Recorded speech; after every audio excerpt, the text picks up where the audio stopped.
Väga hea meel on tähistada täna seda olulist päeva, tegelik sünnipäev on homme, aga homme kirjutab meist Pärnu Postimees, nii et soovitan osta, kellel ei ole. Tahtsime 2 lehekülge, saime 1, aga parem kui päris ilma.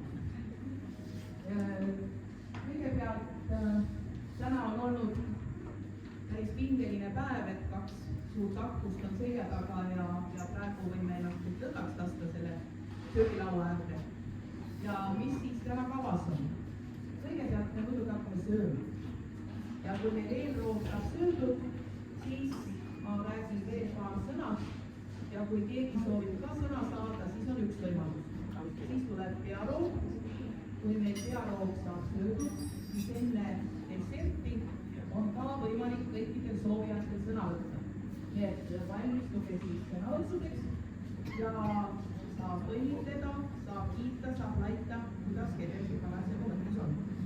Aga praegu kõikidele siis head isu ja kõike head tänasest päevast.